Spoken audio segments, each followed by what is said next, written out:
The world is basically on fire right now, with no relief in sight. It's great that the numbers of new cases are coming down in Spain and Italy. For some countries, though, like the US and the UK, the peak is at least a few weeks away. The really frustrating thing for people is going to be when the cases sharply decline, and we are still going to be forced to sit at home. The government in some states, like New York and New Jersey, are literally using drones to patrol social distancing like something out of a science fiction movie. It's hard to believe how quickly the world has spiraled out of control. Almost like it was planned from the get-go. Let's get it.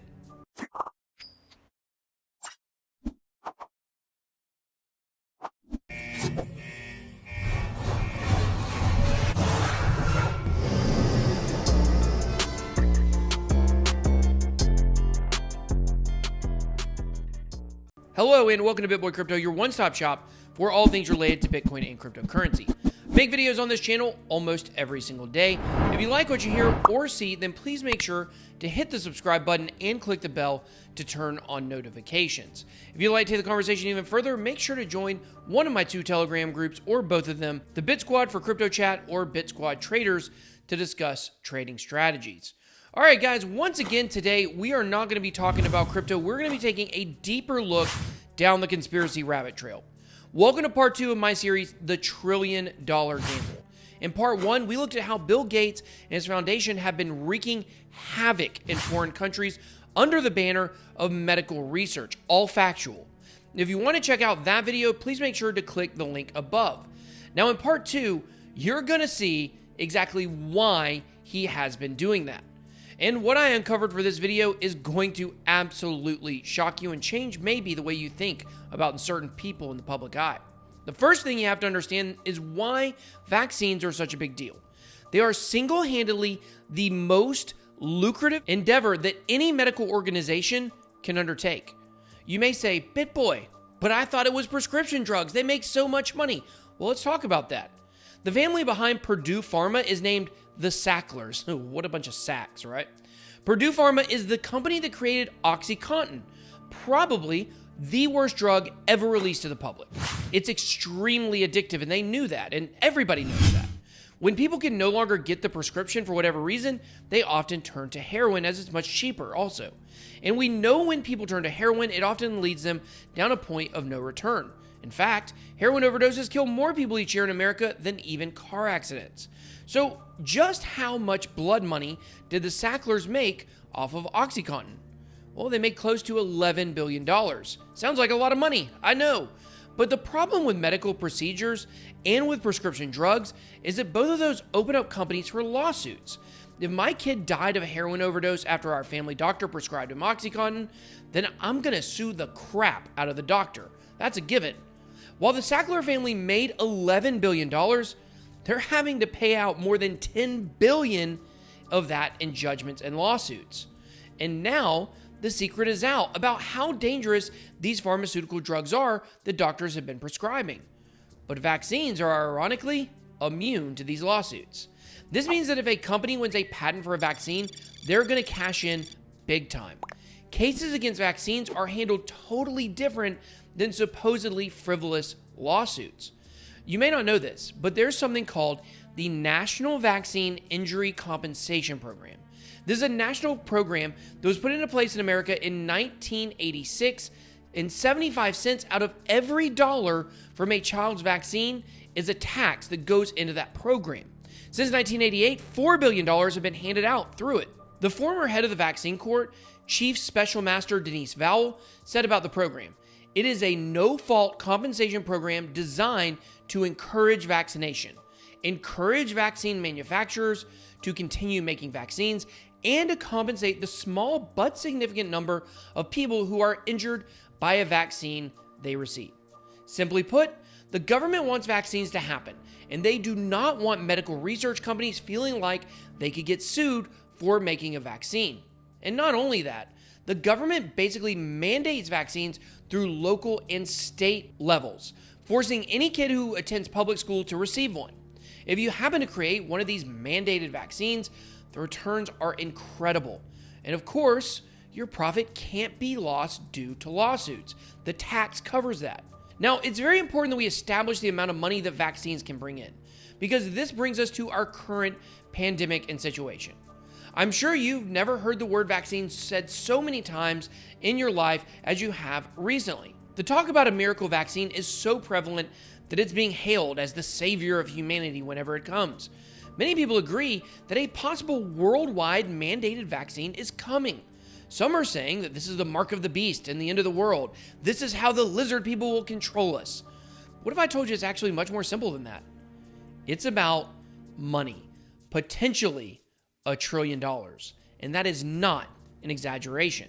Let's look at the math here. Suppose the average cost of a vaccine is $25, not very much. I think we could all agree that is reasonable. Now let's say you mandate every person in the world has to take the vaccine yearly, and that's not that far-fetched. Over 5 years, the company that wins the patent for this vaccine would cash in over $1 trillion at a $25 price point. And guess who's out there leading the charge to push for the mandatory vaccine? That's right, our old friend Bill Gates. Gates, the face of the worst case scenario for this sickness, announced that he would spend billions of dollars to build 7 factories capable of making all the necessary vaccines. What a guy. Remember, he runs a nonprofit. You see, nonprofits are structured for less regulation, which allows Gates to pump these vaccines out quicker and with less responsibility.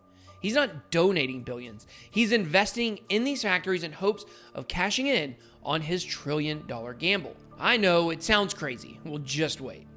Bill Gates has been pushing the narrative for mandatory vaccines for a long time. In fact, in 2010, with the help of his foundation, the Bill and Melinda Gates Foundation, he joined health leaders all around the world in launching what they called the Decade of Vaccines collaboration. This is a real thing, and this is where things go haywire. It is hard to deny the overlapping connections between this announcement and our current crisis, and you start to connect the dots here. You wonder, how could Bill Gates possibly be so powerful he could shape the entire narrative of this disease? Well, when the 2 most central figures of this whole pandemic are your best friends, it can be easy. The Decade of Vaccines initiative was meant to coordinate and create a global vaccine action plan. So who were the top 2 leaders involved in bringing global vaccines to the forefront? Well, the Director General of the World Health Organization, and none other than Dr. Anthony Fauci. While the Director General of the WHO is different now, and I can't possibly pronounce his name, Bill Gates has had his claws in the WHO, which is the UN's health organization, for years. In fact, if Donald Trump were to actually withdraw U.S. funding like he's threatened to WHO, Bill Gates would be their largest donor. Think about that. He's literally giving more money to that organization than any country on earth outside of the United States. Think he's got some pull there? And now we get to Dr. Fauci.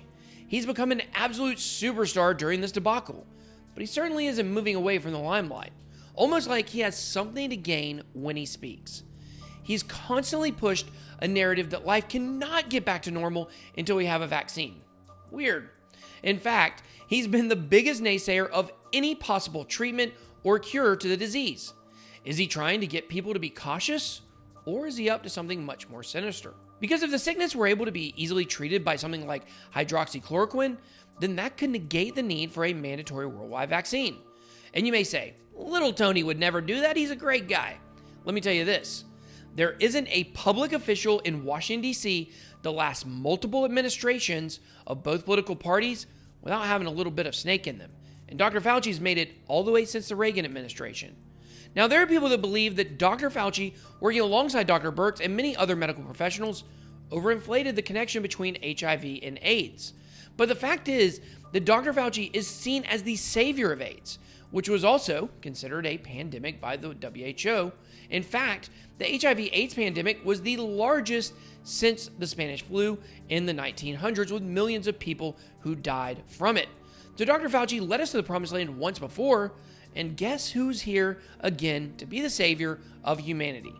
If it's not apparent by now, the WHO, Bill Gates, and Dr. Anthony Fauci are working in tandem. Bill Gates made the largest single donation ever to the WHO of $100 million right before they declared the current disease a worldwide pandemic. So we've established now how Bill Gates is using his wealth and foundation to prepare for a vaccine, and now we've looked at how he is pulling the strings to implement it. In the third and final part of the $1 Trillion Gamble series, we're going to dig more into Bill Gates' past, present, and future to help you understand exactly why he must be stopped. Now it's your turn. Do you believe this is a giant pile of coincidences, or is this all starting to make sense to you? Drop your comment down below and let me know. I hope you've enjoyed this video and so far enjoyed in the series, even though it's not really crypto. If you did, please make sure to smash the like button and hit subscribe to become a member of the fastest growing community in crypto, and who knows, maybe conspiracies, the Bit Squad. Thanks so much for watching. Have a blessed day. BitBoy out.